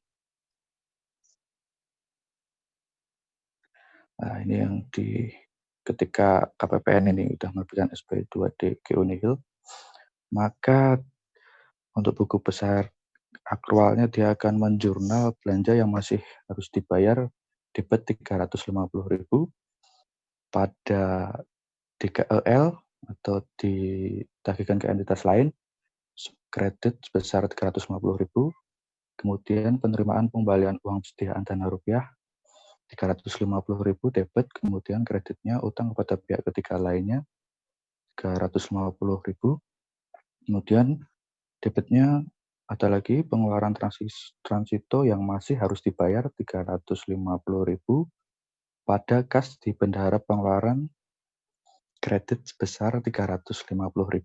Kemudian ada lagi yaitu debit uang muka dari KPPN 350.000 pada penerimaan pengembalian uang persediaan dana rupiah 350.000 di sisi kredit. Kemudian buku besar kasnya yaitu ada belanja yang tadi belanjanya debit sebesar 350.000 pada di KIL kredit 350.000, kemudian ada lagi yaitu uang muka dari KPPN kita debit 350.000, kemudian kreditnya penerimaan pengembalian UP atau TUP 350.000. Nah, ini memang agak runtut ya, memang kalau saya lihat di PMK 212 ini memang runtut.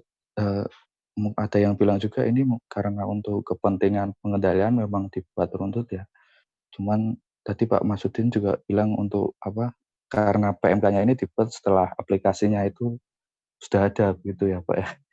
Nah, kemudian boleh kita lanjut ke next selanjutnya.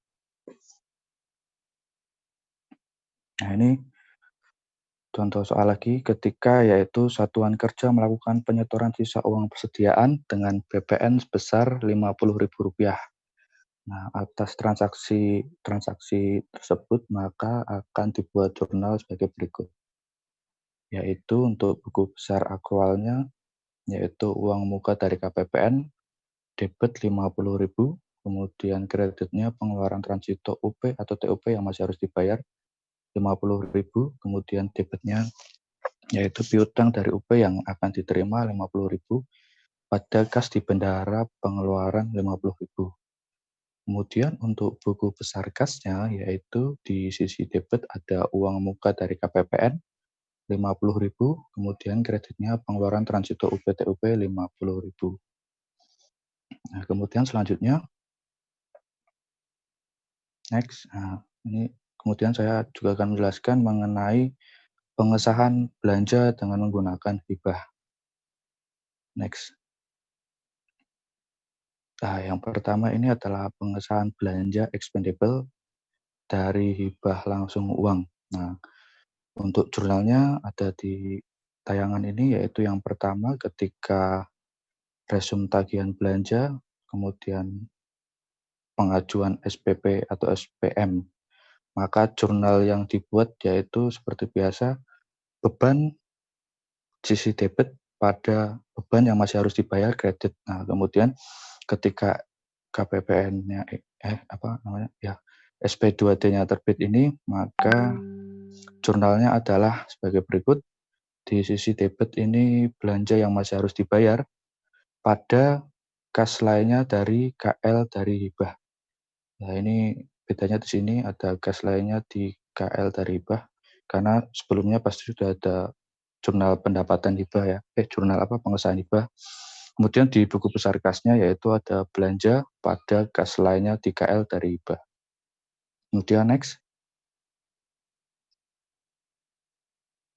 Kemudian selanjutnya yaitu belanja intracomptable dari hibah langsung uang, yaitu yang pertama saat kondisi BAST dan belum diverifikasi kondisi BMN-nya. Nah, jurnalnya seperti biasa, yaitu persediaan yang belum diregister, kalau misalkan belanjanya persediaan, kalau aset tetap berarti akunnya ya aset tetap belum diregister, jika aset lainnya maka aset lainnya belum diregister. Sisi kreditnya yaitu utang yang belum diterima tagihannya. Nah, kemudian ketika ada menerima resum tagihan, ada tagihan, maka jurnalnya yaitu utang yang belum diterima tagihannya kita debit, kemudian kreditnya menjadi belanja yang masih harus dibayar. Untuk buku besar kasnya masih no entries. Kemudian next. Nah, selanjutnya yaitu pengesahan hibah langsung atas aset. Nah, ini menggunakan MPHL. Ini sebenarnya MPHL atau SPHL ya Pak, saya masih bingung juga karena tadi malam saya belajar itu SPHL katanya kalau nggak salah, tapi kurang tahu juga, nanti mungkin bisa dikoreksi. Kemudian untuk jurnalnya yaitu belanja yang masih harus dibayar di sisi debit pada kas lainnya di Kementerian Lembaga dari hibah. Kemudian buku besar kasnya baru mulai ada jurnal belanja persediaan atau belanja modal di sisi debit pada sisi kreditnya kas lainnya dari di kementerian lembaga dari hibah. Nah, kemudian kondisi selanjutnya yaitu ketika pencatatan aset pada aplikasi Simak PNN, maka jurnalnya yaitu tinggal dibalik aja yang di buku besar akrual ini, yaitu dengan membalik akun persediaan belum diregister tadi, yang tadinya di sisi debit sekarang ditaruh di sisi kredit, yang di debit yaitu akun persediaannya. Kemudian juga dengan aset tetap di sisi debit, kemudian kreditnya aset tetap yang belum diregister. Begitu juga dengan aset lainnya. Kemudian next. Nah, untuk pencatatan transfer akan dijelaskan oleh saudara saya, Mas Arif. Terima kasih. Baik, melanjutkan apa yang disampaikan oleh Mas Demi, saya akan mencoba menyampaikan terkait dengan pencatatan transfer. Selanjutnya. Di sini juga akan disampaikan, ya. Jadi ruang lingkup untuk transfer daerah, oke lanjut aja. Jadi ruang lingkup untuk transfer daerah dan dana desa ini atau yang kita kenal dengan istilah DKDD. DKDD itu meliputi dua hal. Yang pertama itu adalah transfer ke daerah, kemudian yang kedua itu adalah dana desa. Untuk transfer ke daerah sendiri itu merupakan pelaksanaan dari desentralisasi fiskal, sehingga di dalamnya meliputi dana perimbangan, kemudian dana insentif daerah, dan dana otonomi khusus yaitu untuk Papua, wilayah Papua dan Papua Barat, dan untuk keistimewaan DIY. Kemudian untuk dana desa itu dilaksanakan dalam rangka untuk menyelenggarakan pemerintahan, pelaksanaan pembangunan, pembinaan kemasyarakatan, dan pemberdayaan kemasyarakatan. Oke, dilanjut. Nah, transfer ke daerah yang sebelumnya. Selanjutnya, sorry.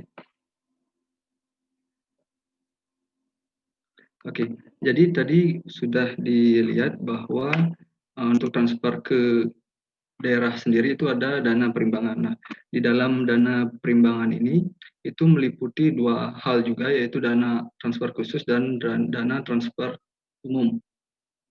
Untuk dana transfer umum itu dialokasikan sesuai dengan kewenangan daerah guna mendanai kebutuhan daerah dalam rangka pelaksanaan desentralisasi. Sementara dana transfer khusus itu tujuannya untuk membantu mendanai kegiatan khusus, yaitu baik kegiatan fisik maupun non-fisik. Nah, selanjutnya. Nah, tadi juga mungkin sudah sempat dilihat bahwa untuk dana transfer umum, dalamnya juga meliputi dana alokasi umum dan dana alokasi khusus. Maksud saya dana alokasi umum dan dana bagi hasil. Nah, di dalam dana alokasi umum tadi itu tujuannya untuk pemerataan kemampuan keuangan antar daerah. Sementara dana bagi hasil itu merupakan dana yang dialokasikan dalam APBN kepada daerah berdasarkan angka persentase tertentu untuk mendanai kebutuhan daerah dalam rangka pelaksanaan desentralisasi juga. Nah, dana bagi hasil ini itu dibagi menjadi dua bagian juga. Yang pertama adalah berdasarkan pajak, kemudian berdasarkan sumber daya alam. Jadi ketika pemerintah pusat itu telah memungut pajak atau penghasilan dari sumber daya alam, nanti berdasarkan perhitungan-perhitungan tertentu sesuai dengan PMK 50 itu akan dikembalikan kepada daerah penghasil tersebut. Misalnya untuk cukai hasil tembakau itu misalnya untuk daerah Temanggung, saya sempat browsing sebagai daerah penghasil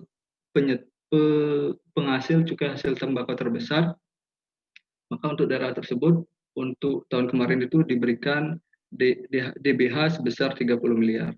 Begitupun untuk perlakuan yang lain seperti migas, kehutanan, perikanan, dan minerba. Baik, silakan lanjut.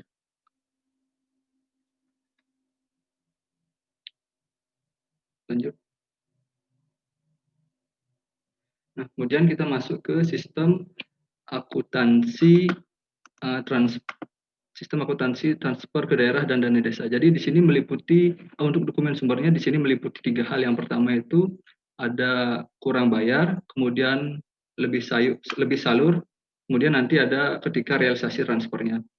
Nah, untuk yang kurang bayar itu dokumen sumbernya berupa penetapan dari Menteri Keuangan atau berdasarkan nota dinas. Nanti direkonsiliasi dengan DIPA yang ada, sehingga nanti dilakukan pencatatan berupa beban pada kewajiban sebesar nilai yang ditetapkan. Kemudian ada juga untuk lebih salur, ketika ada lebih salur juga berdasarkan hasil rekonsiliasi dengan DIPA, selanjutnya nanti akan dicatat itu sebagai piutang ada beban, jadi bebannya dikurangi nanti berubah menjadi piutang. Nah, kemudian ketika sudah pas, dalam artian sudah sesuai dengan DIPA dan realisasinya, maka ketika diterbitkan SPM dan SP2D oleh KPPN nanti akan diproses melalui aplikasi, yaitu sistem akuntansi pelaporan keuangan transfer ke daerah dan dana desa atau SADD. Kemudian nanti disimpan dalam database, kemudian datanya berupa realisasi TKDD, yaitu kewajibannya akan dibalik, kewajibannya dikurangkan, kemudian diganti dengan akun ditagihkan ke entitas lain sebesar jumlah yang ditetapkan. Kemudian apabila terdapat potongan, nanti pada saat pencatatannya piutangnya dikurangi dan akun debitnya berubah menjadi diterima dari entitas lain sebesar potongan yang ditetapkan. Lanjut. Nah, seperti yang disampaikan tadi, untuk pengakuan beban TKDD kan tadi disebutkan bahwa berdasarkan resum tagihan, yaitu berupa surat permintaan pembayaran atau surat perintah pembayaran. Kemudian yang kedua adalah penetapan dari Menteri Keuangan terkait dengan kurang bayar. Kemudian untuk realisasinya itu digunakan berdasarkan terbitnya SP2D oleh KPPN. Kemudian untuk ketiga, ini piutang. Piutang ini kan tadi disebutkan bahwa timbul karena adanya lebih salur. Jadi kalau sudah ada penetapan dari PMK atau Perizinan, maka bisa diakui sebagai piutang. Kemudian untuk utang, yaitu kebalikannya tadi, terdapat kurang bayar. Oke, lanjut.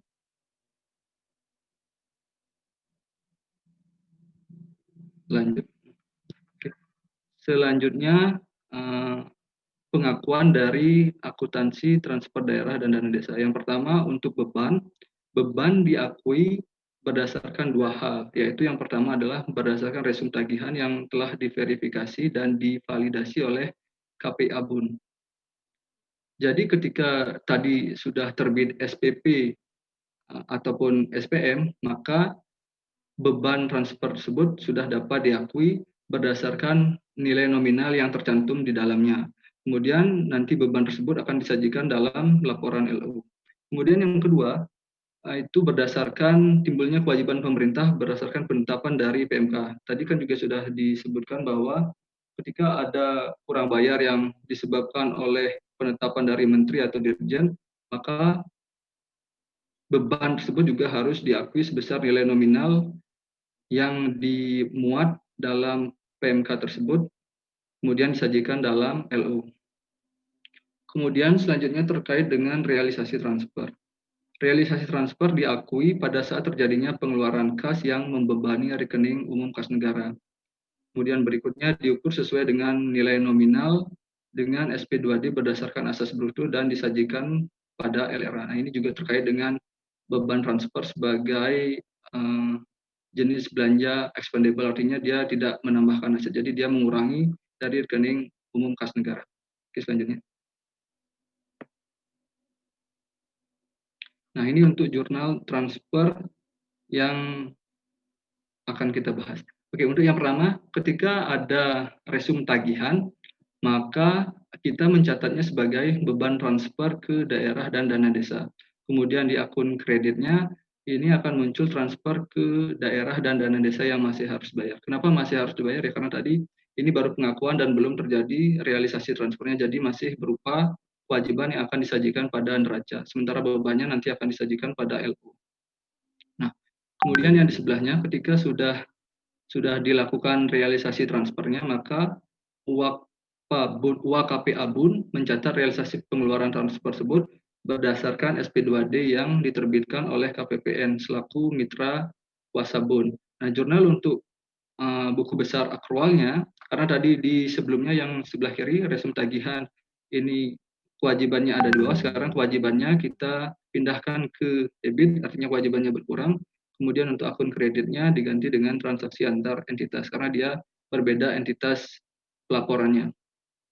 Kemudian untuk buku besar kasnya, nanti kan waktu pengakuan karena ada tagihan tidak dibuat jurnal dalam buku besar kas karena tidak ada transfer atau tidak ada keluar masuknya uang. Nah, pada saat realisasi transfer ini buku besar kasnya maka harus kita buat dengan jurnal, yaitu transfer ke daerah dan dana desa. Kemudian pada akun kreditnya itu dicatat sebagai transaksi antar entitas yang akan disajikan pada LPI. Oke, next.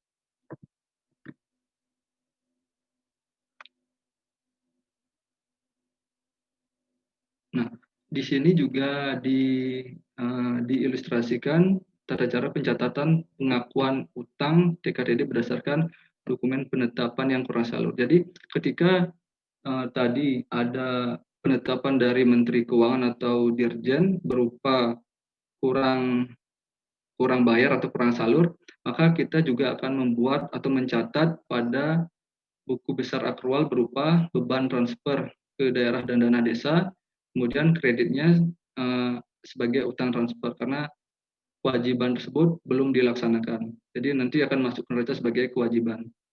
Kemudian untuk jurnal pengakuan piutang berdasarkan estimasi atau hasil rekonsiliasi dicatat juga sama sebagai beban transfer ke daerah dan dana desa. Kemudian untuk kreditnya dicatat sebagai utang transfer estimasi karena dia masih berupa estimasi dan disajikan nanti dalam neraca. Untuk buku besar kasnya belum dicatat karena tidak ada pengalihan atau pemindah bukuan uang atau kas ke entitas lain. Kemudian selanjutnya. Nah, jadi selain ada transfer keluar, kadangkala juga terdapat pengembalian karena lebih salur atau penetapan dari Menteri Keuangan tadi. Jadi untuk pengembalian ini dicatat sebagai pengurang dari bebannya, sehingga pencatatannya itu ya untuk di akun debitnya itu berupa transaksi antar entitas, kemudian akun kreditnya itu beban transfer ke daerah dan dana desa. Kemudian untuk kasnya, setelah kasnya itu diterima nanti juga sama dicatat sebagai transaksi antar entitas pada transfer ke daerah dan dana desa. Nah, untuk pengembalian ini biasanya selain ada yang dari tahun anggaran berjalan, juga nanti ada dari tahun anggaran sebelumnya yang mungkin baru dikembalikan pada tahun anggaran berjalan tersebut. Nanti mungkin bisa dilihat di PMK 225 tahun 2019 untuk lebih detailnya. Selanjutnya. Demikian yang disampaikan. Untuk sesi selanjutnya diserahkan kembali kepada Mas Galan. Dipersilakan.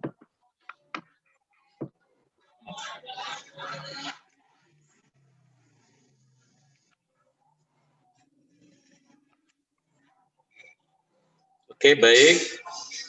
Teman-teman dari kelompok 3 ya. Ini teman-teman yang lain masih mengikuti? Halo? Masih, Pak. Siap, Pak. Oke.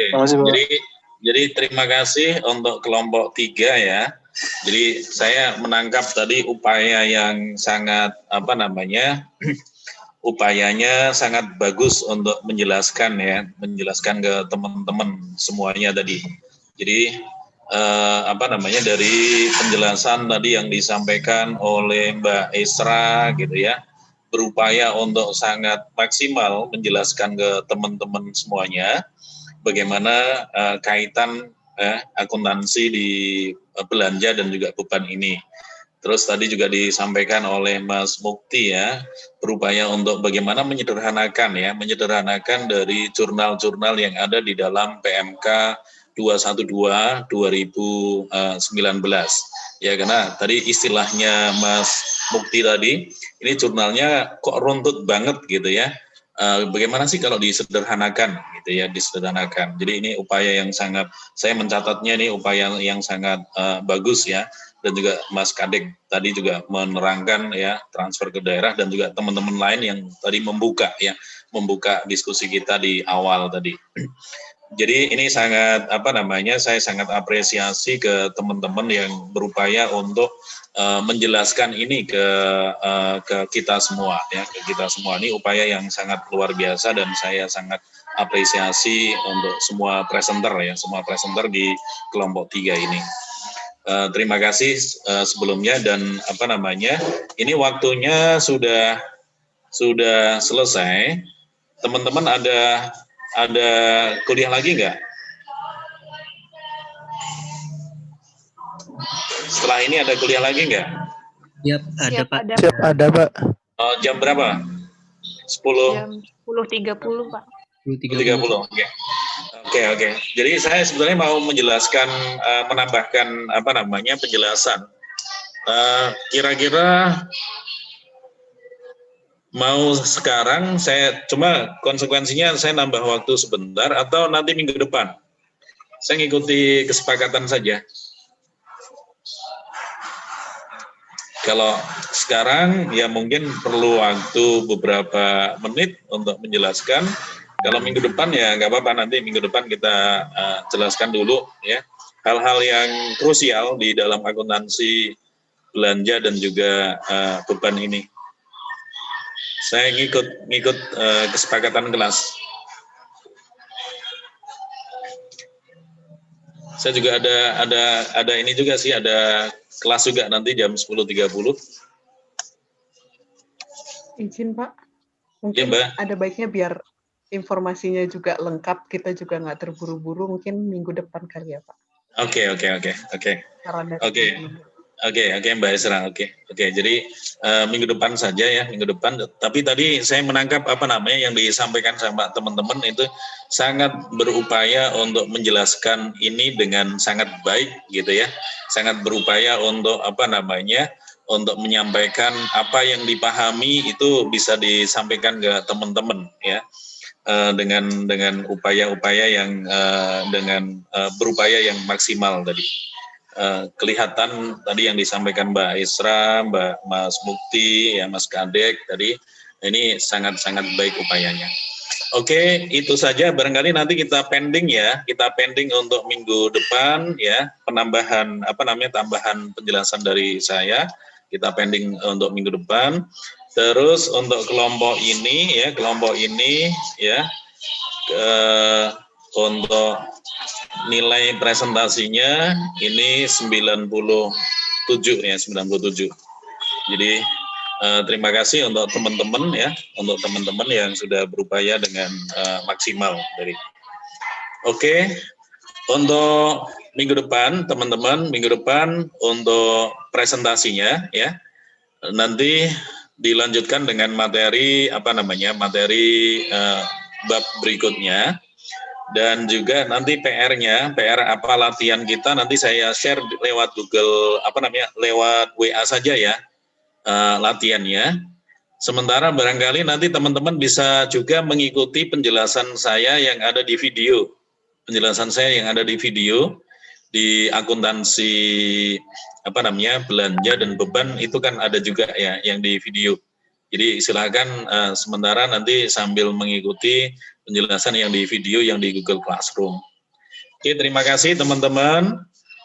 Mohon maaf nggak bisa kita buka untuk sesi tanya jawab ya, karena waktunya juga sudah habis. Terima kasih. Kita akhiri pertemuan kita. Assalamualaikum warahmatullahi wabarakatuh. Waalaikumsalam. Waalaikumsalam warahmatullahi wabarakatuh. Terima kasih banyak Pak. Terima kasih. Terima kasih Pak. Terima kasih.